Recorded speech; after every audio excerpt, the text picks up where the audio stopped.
Good morning, everyone. Welcome to the Unitarian Universalist Church of Urbana-Champaign. My name is Reverend Beth Monholland, and I have the deep joy of serving as the lead minister alongside our associate minister, Reverend Sally Fritchie.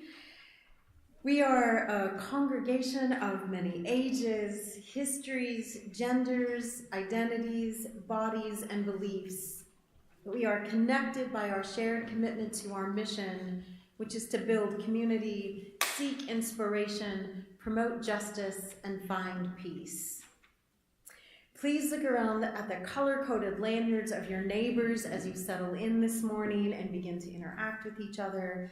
And just be aware and respectful of the needs and boundaries of others. If someone is wearing yellow or red, that just means they might want you to wave at them rather than to hug them. And always, you should ask somebody before you hug them anyway. Our young people here are always welcome to stay throughout the service, and we welcome the little interruptions, and maybe some people think of them as disruptions, but I think it's delightful, the noises and wiggles that children bring. But our youth and REE volunteers will be invited today to go down to the REE classrooms after the time for all ages, which is noted in your order of service. And, okay, I just need to pause to say this. We are a full house today, everybody, and folks are still coming in. Yay! And, as always, everybody, there's room in the front row. Both of them, so feel free to come on up. I promise not to make you do anything if you sit in the front row. So as folks get settled, I do want to invite you to take care of your needs in your body. If you need to keep your hands busy, we have coloring packets right outside in the entryway. If you need to stretch your legs or you just want more space, you are always welcome at any point to go across the entryway into Fellowship Hall, and audio of the service is being live streamed there. If you are a visitor this morning, I want to extend a special welcome to you. And I also want to extend a special welcome today to some of the new members who I know just officially joined yesterday during our Pathways to Members class. We had 13 people officially sign our book and join, and there's a few others who are still thinking about it. I want to thank Reverend Sally and our lay leader, Sue Stock, who's here today, for so beautifully leading that class. And again, welcome visitors, welcome new members, and welcome all of you, whoever you are. One symbol of our Unitarian Universalist tradition is our chalice, which we light to begin each service as a reminder of the spark that connects us all. This morning, I've invited our board treasurer, Adelaide Amy, to light our chalice as I share with you these words from Episcopal Bishop John Shelby Spong. Bishop Spong writes, "If God is the source of love, as I believe God is, then the only way you can worship God is by loving, not by being right, but by loving. You love because love is what you have to do, not because somebody deserves the love. You love wastefully." May this flame this morning be a reminder that love holds us in grief, lifts us in joy, and calls us to join together in community to remake the world. And now I invite us all to rise in body or spirit for our opening song, number 1053, How Could Anyone? We will sing it through 3 times, everyone. We did this once in the fall with Reverend Sally leading. The first time we sing it through, just sing it joyfully aloud into the air. But the second time you sing it through, I want you to turn wherever you are and face the opposite side of the room and sing it to the people across the way from you. And then the third time, I want you, in whatever ways you can, to sing it to yourself. So we begin hymn number 1053.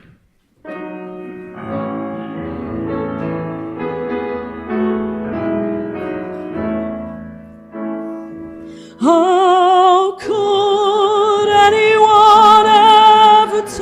tell you you were anything less than beautiful? How could anyone ever tell you you were less than whole? How could anyone fail to notice that your loving is a miracle? How deeply you're connected to my soul. How could anyone ever tell you you were anything less than beautiful? How could anyone ever tell you you were less than whole? How could anyone fail to notice that your loving is a miracle? How deeply you're connected to my soul. How could anyone ever tell you you were anything less than beautiful? How could anyone ever tell you you were less than whole? How could anyone fail to notice that your loving is a miracle? How deeply you're connected to my soul.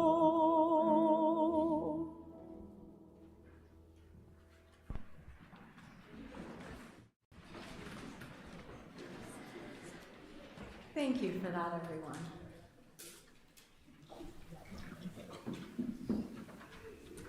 There's still room in the front, that's all I'm saying.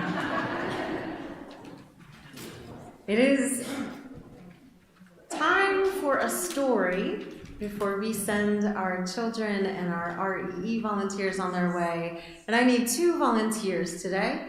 Anyone of any age? There we go. Theo. Thank you. And it's Mabel, right? Theo and Mabel are going to help us today.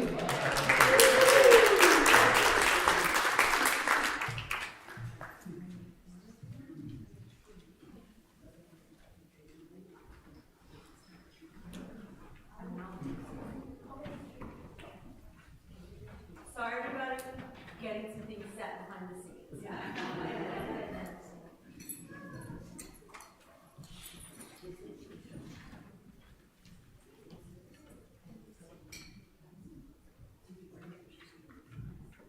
All right, we have the stage set. The actors know their lines.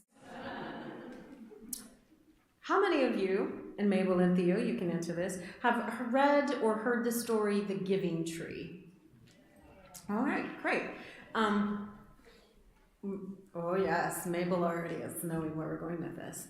So I'm going to tell you, we're not going to read it today, I'm going to tell you the story of the Giving Tree. So Theo, you're a tree today. Woo! Trees are my favorite. I have one on my arm.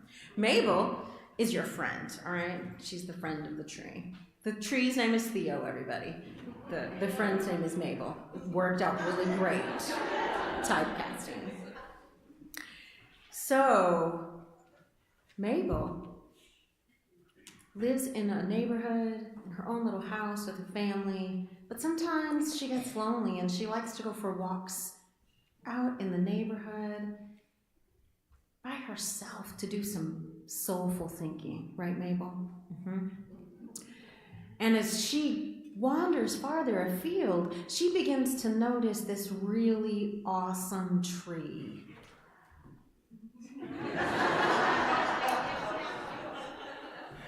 And she starts to make a point every day to go and visit that tree. And after a while, she's like, "Hey, tree, what's your name?" And the tree says, "Theo." And she's like, awesome, my name's Mabel. Can we be friends? And the tree, who has mostly just been friends with grasses and birds and squirrels and fungi at this point, is like, I've never had a human friend. This is going to be awesome. Yes, you can be my friend. So every day, Mabel comes and talks to the tree, asks the tree how the tree is doing, and Theo, the tree, gets to tell Mabel all the tree-like secrets and going on to the wood. And one hot summer day, Mabel had been out for a really long hike by the time she got to the tree, and she said, "Phew, tree, I am so hot and tired. Is it okay if I lean here in your shade and take a nap?" And this tree spread his limbs wide and made his leaves stretch out really far and said, "Of course, friend, you can rest in my shade." And that went on for a long time, Mabel enjoying the shade in the summer. And then the next year and a few years later, Mabel was starting to make friends at school. And one of the things they did at school was bring special treats. And Mabel didn't really like baking much, but you know what she loved? Apples from her tree friend Theo. So she showed up at Theo's tree one day and was like, "Theo, my tree friend, I care about you so much and I want everybody at school to know how great you are. Can I have some of your apples?" And Theo says, "Of course, here, have some of my apples." Just one is good. We'll pretend you gave her all of them. Mabel only has 2 hands right now, so she's just going to hold one. So then Mabel has her apples, and she takes them to school, and everybody is like, "These are the best apples I've ever eaten." And Mabel says, "That's because they're from the best tree, Theo, my friend." And a few years go by, and Mabel actually does learn to bake. And she's experimenting with apple tarts and apple pies and apple pork dumplings or some such. I don't know. She's experimenting with her cooking. You're having fun with it, right?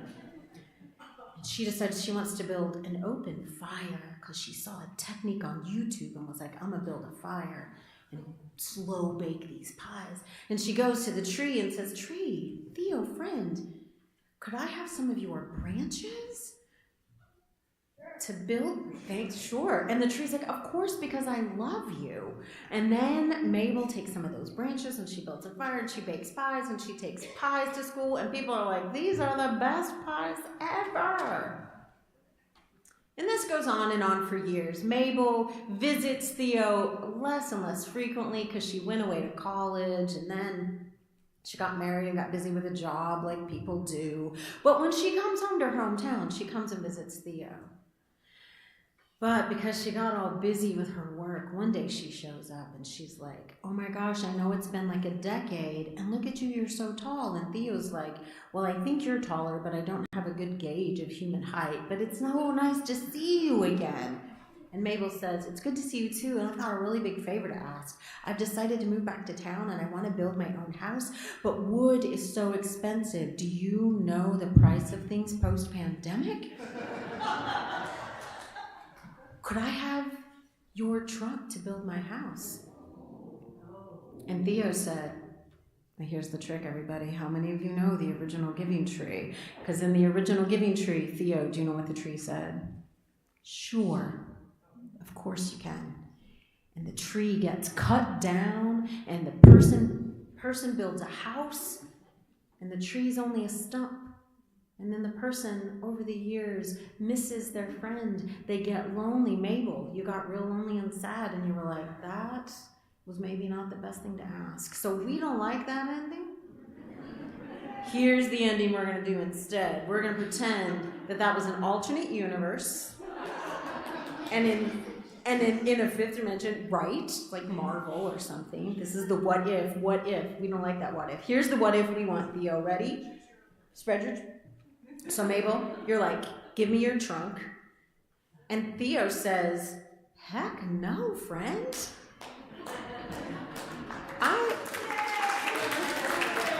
The tree says, "I love you and you're my friend, and I've been happy to give to you from my bounty and abundance over the years, but you have not been giving much back to me.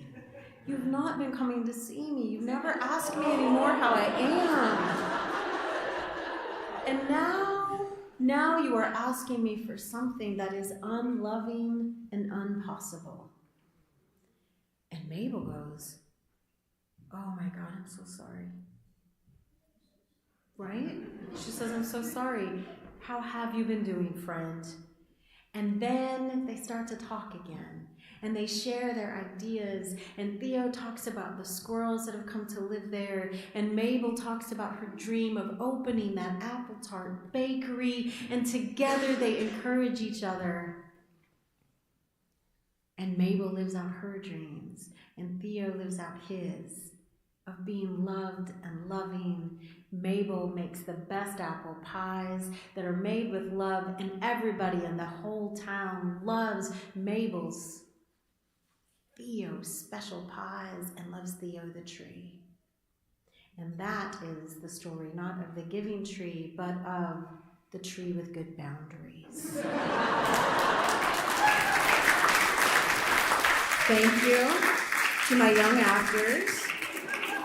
You are welcome to take an apple if you want.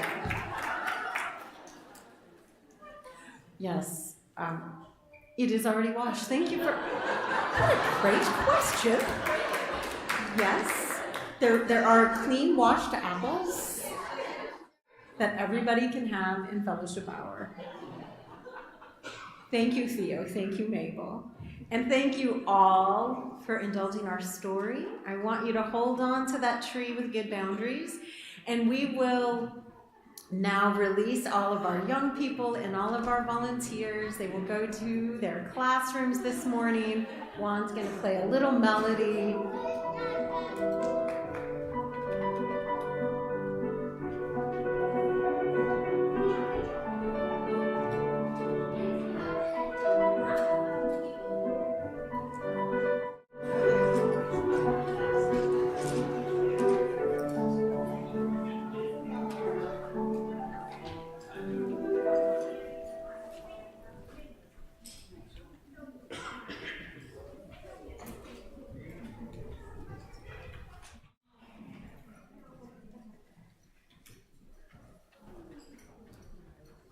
As our young people continue to leave us, that sounds weird.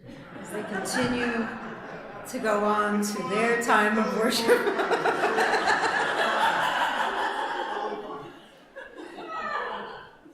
That was just, I don't know. Parents, you're welcome. We want to make space for each other here, as we do each week, by acknowledging all that we carry with us when we gather. In our time for joys and sorrows, we have a ritual we do where we invite people to come up to the chalice table, or if it's more comfortable, there's a table set in the center back, and place a stone for your sorrows into the water and a petal for your joy. You are also welcome to submit a spoken joy and sorrow if you'd like one shared aloud later in the service. You can put that on the cards that are in your pew racks. The ushers and greeters also have those for you. And of course, because it's the 21st century, you can send us an email to joysandsorrows@uuc.org. If you're joining us online, especially do that. I'm assuming folks online cannot magically send me a physical card. But we will read those aloud as people wish us to a little bit later. This is an act of spiritual generosity that we engage in by making space for each other. We trust that in this act of sharing, both silently and aloud, that our joys are lightened, our joys are lifted, and our sorrows are lightened. We will sing our blessing song, May the Longtime Sun, and while that is singing and being played, if you are moved, I invite you into the ritual of the stones and the petals.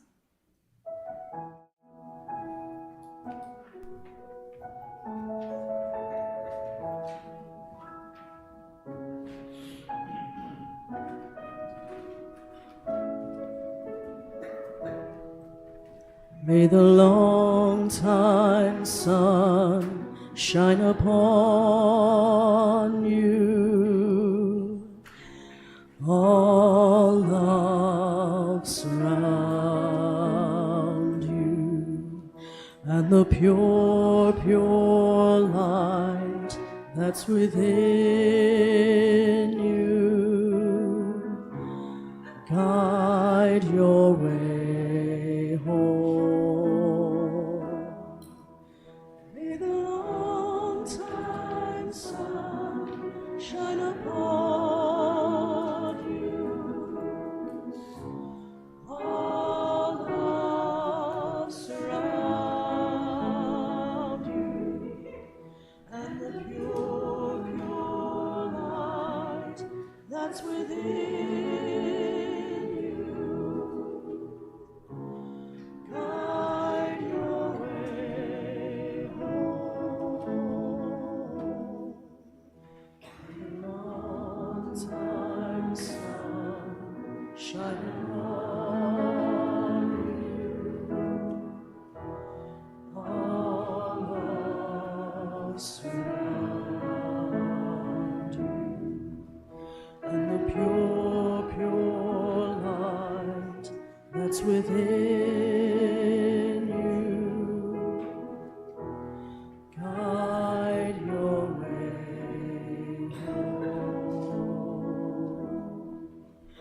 May the long time sun shine upon you,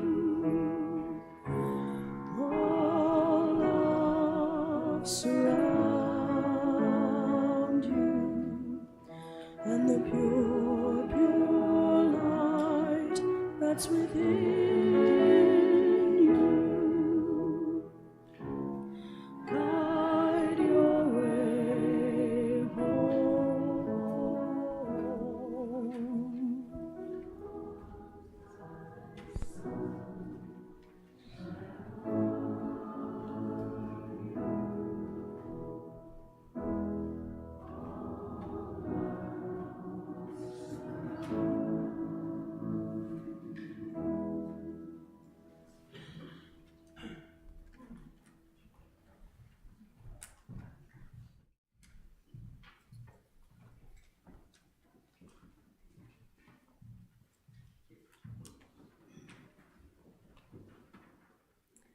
A core part of our mission is to build community here. And there are many opportunities to engage with this community and to live into our mission each and every week. 6 months I've been here, and every week I'm like, there's so much to do. And there is so much that is spiritually nourishing and socially engaging that I hope you do find the place here in this community where your community of communities helps you to thrive, where your gifts can be nourished. There are a few things happening though immediately this week that I want to make sure you're aware of. Tomorrow, starting at 5 p.m. in Fellowship Hall, we have a special program that we are hosting. It is an event that is a joint venture between Uniting Pride and the Champaign-Urbana Jewish Federation. A year they've been planning this. It is the exploration of the intersection of homophobia and anti-Semitism in America. There will be food starting at 5 and then a panel discussion at 5:30. Everyone is welcome. Our UUC Pagan group is also planning for their next pagan ritual. Imbolc is this week. That is also sometimes known as St. Bridget's Day. So here in the sanctuary on Thursday, February 1st at 7 p.m., everyone is also welcome to join in that ritual and community time. There's a couple more. Our racial justice team, God, I love them, is co-sponsoring a series of social advocacy skill building workshops. Say that 10 times fast. On February 2nd, that workshop will be at Ollie, and on February 3rd, it will be here in our fellowship hall. Be sure to read your e-news weekly for more information about these and other community events. And now, before we move on, I want to invite Angie Urban, who has been heading up our Ramp Up project, to come and share some updates from that.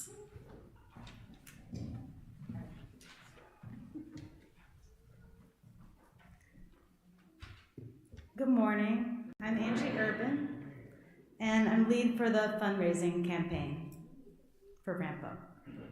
As this campaign is nearing the time to begin the next phase of the project, breaking ground for the ramp and immediately following the air conditioning upgrade, we hope that you will consider helping us to reach the total fundraising goal of $160,000. As of this week, the total donation to fund this effort is at $127,640.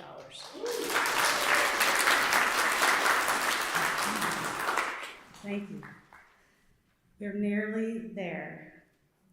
We only have about a week left to close this fundraising portion of the effort, but we need to raise that additional remaining $30,000. On December 10th, the congregation, you all, approved both of these projects unanimously, starting with this fundraising campaign.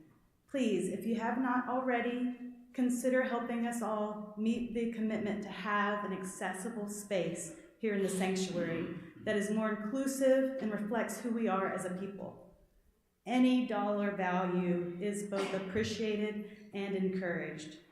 You can write checks payable to UUCUC with Ramp Up noted in the notes section, or you could also follow the link in your order of today's service, or go to uucuc.org, where there is a drop down to indicate the donation is for Ramp Up. Thank you so much for your support and consideration.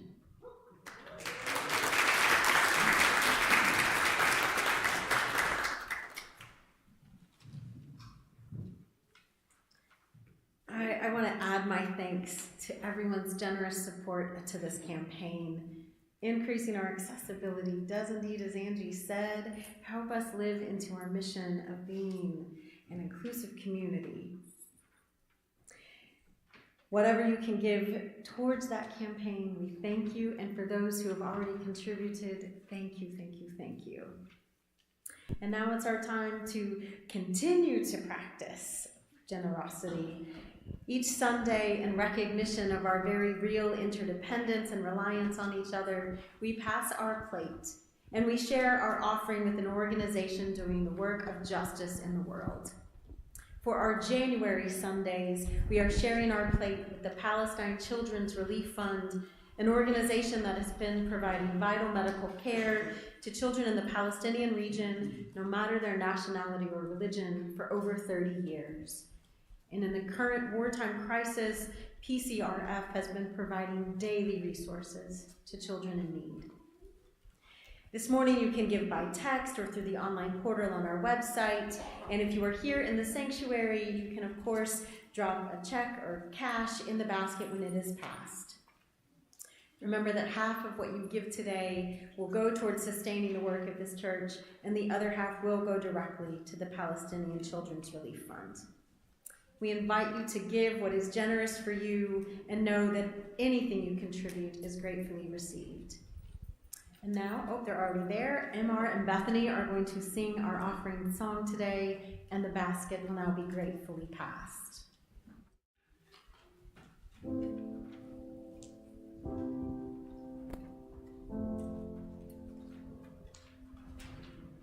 I have a voice. Started out as a whisper, turned into a scream, made a beautiful noise, shoulder to shoulder marching in the street. When you're all alone, it's a quiet breeze, but when you band together, it's a choir of thunder and rain. Now we have a choice, 'cause I have a voice. I'm not living to die. Don't stand in a wasteland. Look at me in the eye. Stop living a lie and stand up next to me. You gotta put one foot in front of the other, with a hand in a hand holding on to each other. Go on and rejoice, 'cause you have a voice. It is loud, it is clear, it's stronger than your fear. It's believing you belong, it's for calling out the wrong. From the silence of my sisters to the violence of my brothers. We can rage against the river, feel the pain of another. I have a voice. I have a voice, and I let it speak for the ones who aren't yet really free. It's killing me. No one is saying what we need to hear. I will not let silence win. Now when I see all the pain our people are in, there's no other choice, 'cause I have a voice. It is loud, it is clear, it is stronger than your fear. It's believing you belong. It's for calling out the wrong. From the mouths of our mothers to the lips of our daughters, we can dream like our brothers, speaking loud like our fathers. We can dream. Can you hear us? Can you hear us now? I have a voice, started out as a whisper, turned into a scream, made a beautiful noise, Shoulder to shoulder marching in the street. When you're all alone, it's a quiet breeze, but when we band together, it's a choir of thunder and rain. Now we have a choice, 'cause I have a voice. Now we have a choice, 'cause I have a voice. Now we have a voice, 'cause I have a voice.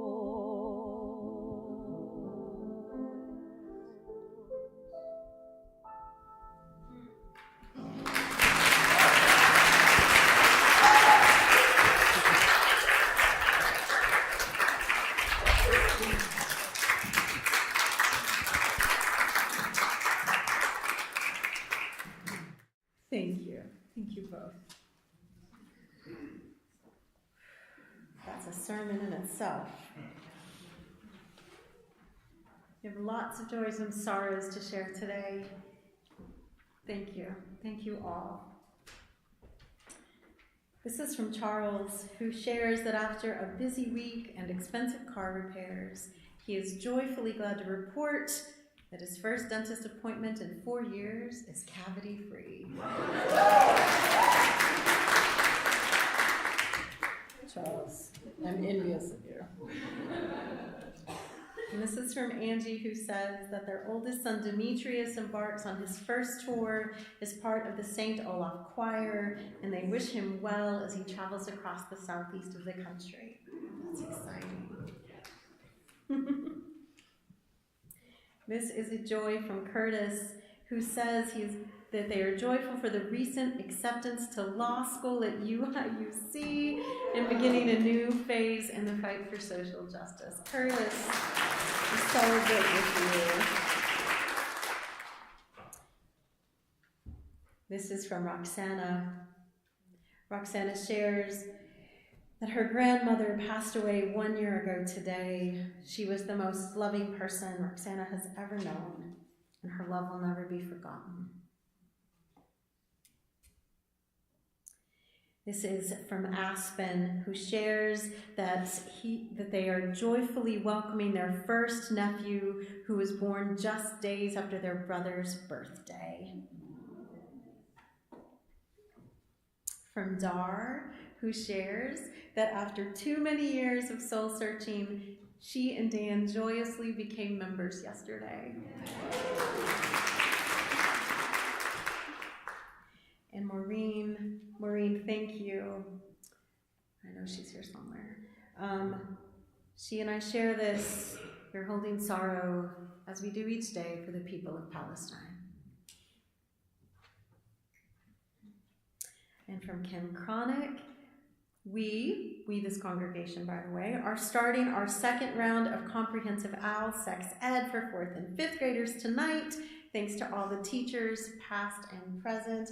I echo that as someone who is also a trained out facilitator and found my way to UUism because of sexuality education. Thank you for all the folks who take the love and care to contribute to that vital ministry. This is from Autumn and Jade. It's Autumn's grandparents' 63rd wedding anniversary today. And while her grandmother is still in the hospital apart from her spouse, so they hold the joy and the sorrow of those things together. And this is for Chris, for the untimely passing of his cousin David Hanauer. He was a troubled life, and though Chris didn't know him well, it still saddens him that he is gone. From Jody, for our friends AJ and Steve Herzog, who are generous, giving, and so very dear. And from Janet, Janet is asking for strength and light to lift up her daughter Paige, who's undergoing surgery this week. This is from Pat. Joe and I send a big thank you to everyone who brought us meals following my foot surgery. You kept us fed and feeling connected. We are so grateful. From Nicole.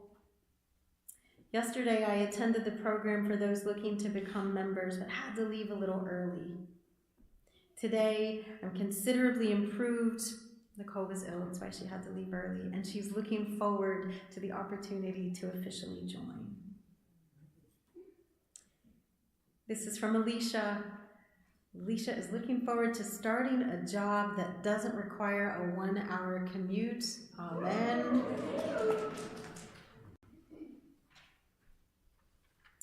And a concern from Jenny Ellis. Walt McMahon, Jenny's dad, has been experiencing some difficult health hurdles, and he was in the hospital January 16th to 20th, and while he was able to go home, he's now had to return. It's been a tough road, and the family appreciates keeping him and all of them in our thoughts. This is from Elizabeth to Joy from a sorrow. Last week, Elizabeth was diagnosed with bilateral pneumonia. Been there, that is so hard. And she is coming to more deeply understand the concept of capital R rest. Amen. Her joy is for Alicia Buskirk and Duncan Pattengill, without whom she says she wouldn't be here, both because Alicia sat with her in the ER and they've been giving her rides, and they are here today. Thank you. This is from Rose. My niece's granddaughter, Kaylee, ran away on January 3rd and hasn't been heard from. They are hoping to find her. She's only 16. Keep her in our prayers. And then a joy from Sam, whose mother, Maxine Bicharz, was born on this day in 1924. Happy birthday to her. For all of the joys and the sorrows that we have spoken aloud, for all that we are always carrying on our hearts, I offer a blessing. And I ask us to take just a moment of silence to hold space for everything that is always present with us.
In 2021, in my hometown of Milwaukee, a woman named Jana Vaccaro saw a growing need of the food insecurity in the city, and in her neighborhood specifically. The fractures that already existed in our society and at the height of the pandemic made so visibly clear were hard for her to witness. She came from a large Italian immigrant family, had worked most of her life in the restaurant industry. Food was her love language. And seeing so many people in need made her feel helpless. And then one late spring day, a friend invited her to go dumpster diving, which is a thing many people do, but at a place where there were a lot of restaurants and a grocery store. And Jana Vaccaro was just deeply troubled and saddened by the amount of food that she saw in those dumpsters. And not just food scraps, but actual produce. Because in Wisconsin, as is the case in many states, it's actually illegal for restaurants and grocery stores to just give produce to an individual. There's safety and liability issues and concerns.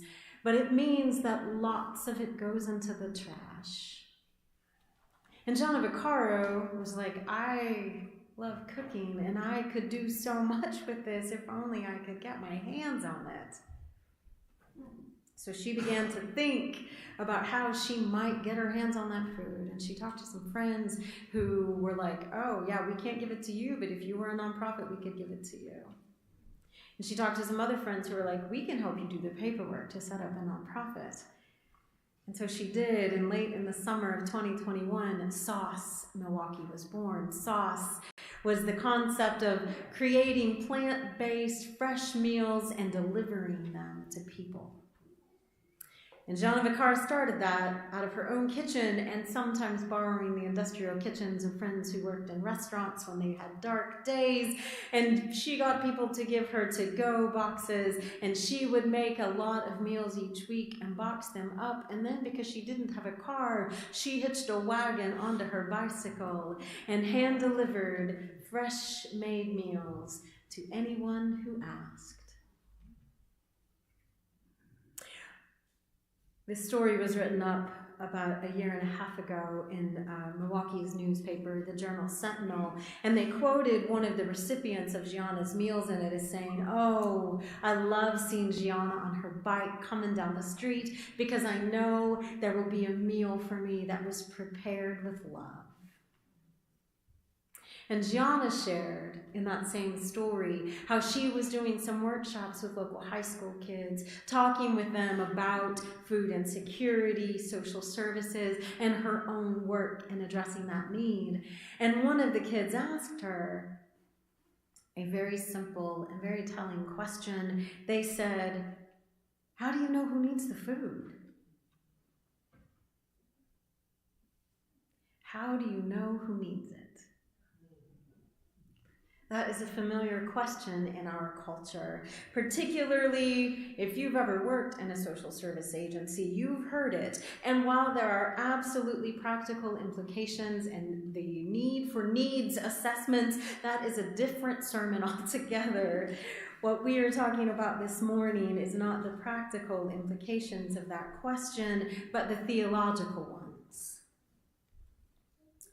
Because the roots of how do you know who needs this really means how do you know who deserves it? How do you know who is worthy? How do you know if people measure up?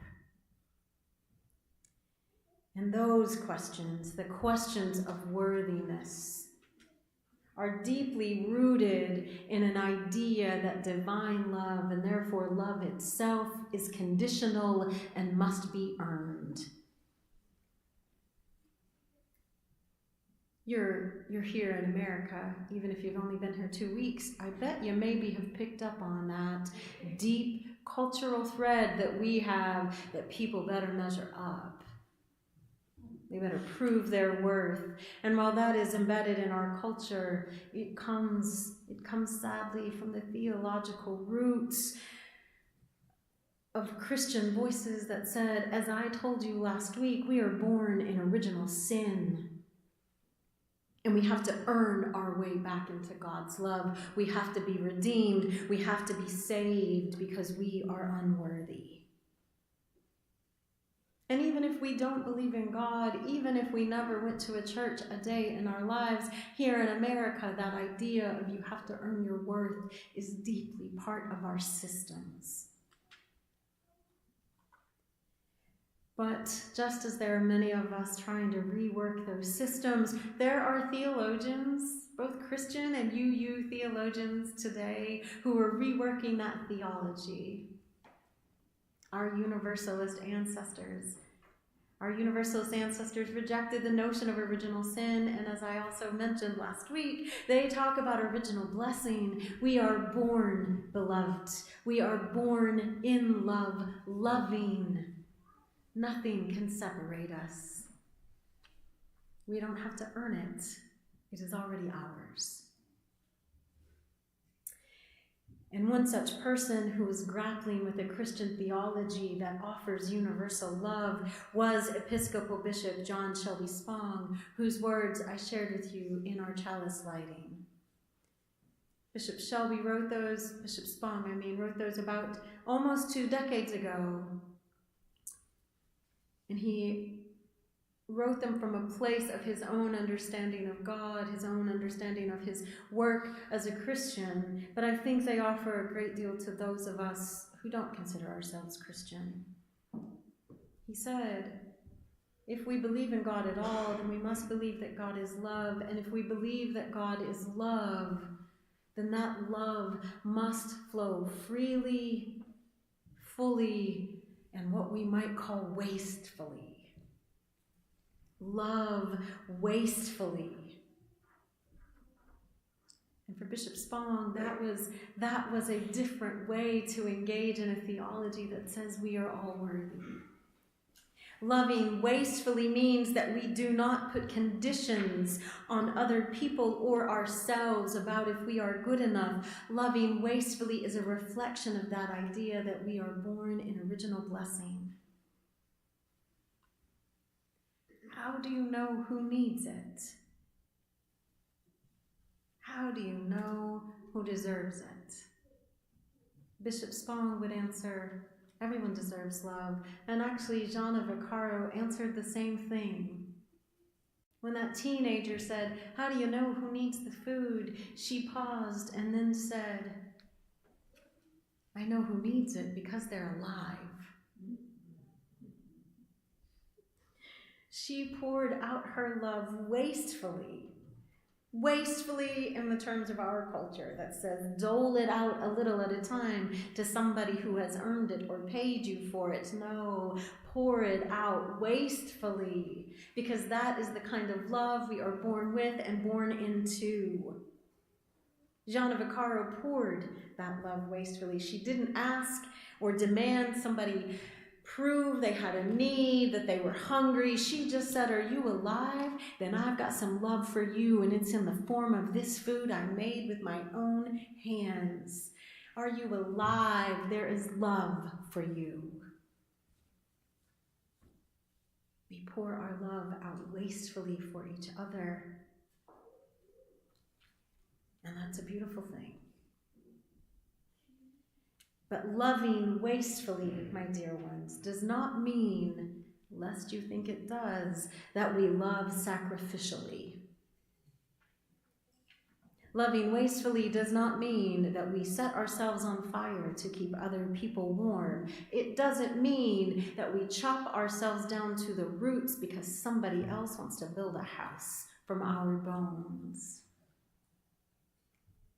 If someone is demanding that of us, demanding that we give more than we are able to, and calling it love, they are wrong. That isn't love. That is actually abuse. And it's important that we hold that, because the same side of the coin, of the theological coin that says we have to earn God's love, also told us that means we've got to sacrifice ourselves, because that's the only way we'll earn it. And we have that dual theology of we aren't worthy, so we've got to burn ourselves alive, fighting for dominance in our culture. Wasteful love is one answer to that. You've already earned the love because you were born in it. You don't have to sacrifice yourself. What you need to do instead is love wastefully with clear boundaries. We too often in our culture confuse a condition with a boundary. Love is unconditional. We aren't. A condition is what I place on you, but a boundary is what I set for myself. And so wasteful love removes the conditions. There's no condition on my loving you, but there are boundaries on how I will express that love. Loving wastefully is how we approach each other with open hearts within the capacities of our own gifts. And we see that too in Joanna Vaccaro's story, because while she poured out love wastefully, while she prepared those meals and didn't ask you to prove that you needed it, what she did do was look at what she was capable of doing. In that same news story, we learn that while she was making meals and forming that 5013C and getting on her bike and tootling around the city, she was also working a full-time job and being a part-time student. So there were some days, weeks, she did this as a weekly thing, I should have clarified, some weeks where she didn't have the capacity to make as many meals, where she didn't have the capacity to make any. And she had to say to the people who signed up, I don't have anything this week. I'll be back with you next week. She didn't beat herself up for that. She didn't say, oh, this means I love people less. She just understood that loving people meant she offered her gifts to them freely, openly, with an open heart, within the boundaries of what she could do. And our boundaries and capacities for giving are going to be different for each of us, just as the gifts that we offer are different. And it can be hard. It can be hard to set a boundary, especially in the face of urgent needs. But we can do the discerning of what our capacities are. It actually reminds me, this is a different story, an apocryphal one, if you will, from social media, Twitter or Tumblr or somewhere. But this person shared a story of walking in a parking lot with their dad, and a third person came up to them and asked for money and said, I need it to get my car fixed or get a bus ticket, or some other version of that story that probably many of us have heard walking through parking lots. And many of us have probably kept walking or avoided eye contact or said, sorry, not today. And the person telling this story said that's usually what they did. But this day, walking with their dad stopped and listened to the story being told to them and then said, I can help you out. And they opened their wallet and pulled out a 50 and gave it to the person and said, have a good day. And the person walked away, and the person telling the story looked at their dad and said, you know that guy was lying to you, right? And their dad looked at them and said, whether or not that man was lying is about him. Whether or not someone brings me a need I have the ability and capacity to meet is about me. We cannot meet every need that is brought to us. We don't always have a 50 we can spare in our wallets. We can't feed every hungry person in our city. We can't clothe them. We can't house them. We individually cannot. But here is the other piece of loving wastefully with good boundaries, is that it is not up to us alone to do it. We do it best in community. And not just best, we do it only in community. Joanna Vaccaro, her story shows us this to us as well. Because while she had the gift and the drive to say, I'm going to pour out my love wastefully, she couldn't actually do it alone. She needed a friend to help her with that paperwork. She needed friends who worked in kitchens to donate food to her. She needed friends who worked in restaurants to give her carry-out containers. She needed other friends to help her package it up. She did not do it alone, but she fully acknowledges her idea, her loving wastefully, became a reality within the boundaries of her abilities and in community with others. That is how we love wastefully. It's not on us to do it alone. It's not on us to sacrifice ourselves. It's not on us to burn ourselves alive. It's on us to reach out and in community, pour out the love and the gifts we have in the ways we are able to. The poet Adrienne Rich once wrote one of my favorite things. She said, "My heart is moved by all I cannot save. So much has been destroyed, I have to cast my lot with those who age after age, perversely, with no extraordinary power, reconstitute the world." So much is lost. So much is being destroyed. But there are people, ordinary, everyday people like Gianna Vaccaro, ordinary, everyday people like each of you in this room, like everyone joining us online, who are pouring out love, offering your gifts, and coming together in community to remake the world. As a faith movement, as Unitarian Universalists, we are grappling in real time with what it means to center love at the heart of our religious movement. What that love is calling us to do. And it isn't calling us to sacrifice ourselves. It isn't calling us to do anything except pour out love with just actions to the capacities of our gifts together. That is what liberating love is.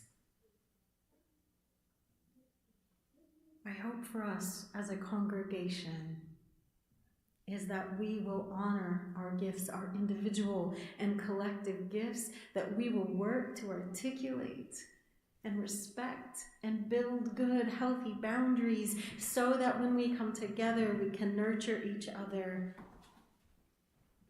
We can create mutual thriving. We can, as Adrienne Rich said, reconstitute even just our little corner of the world. May it be so. And amen. For our closing song today, we are going to sing, as we have for the last couple of weeks. I don't know the number because I've lost it. 10:17. 10:17. We are building a new way together. Thank you, MR. Please rise in body or spirit for the singing of Building a New Way.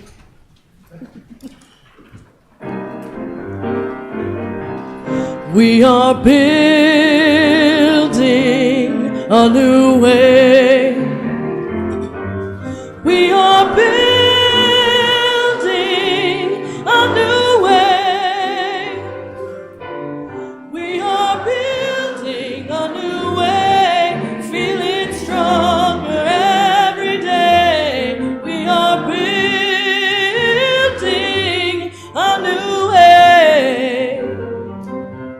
We are working to be free. We are working to be free. We are working to be free. Hate and greed and jealousy. We are working to be free. We can feed our every need. We can feed our every need. We can feed our every need. Start with love, that is the seed. We can feed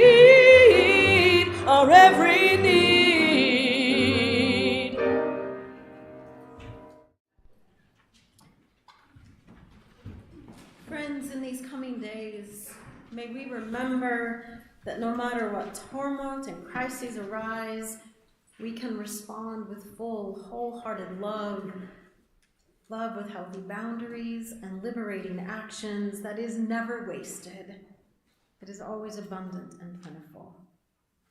May the love pour out of us, fill us up, and contribute to our mutual thriving. Now together we will say our chalice extinguishing words from Reverend Elizabeth Sully Jones. We extinguish the flame, the light of truth, the warmth of community, or the fire of commitment. These we carry in our hearts until we are together again. Go in peace.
Right.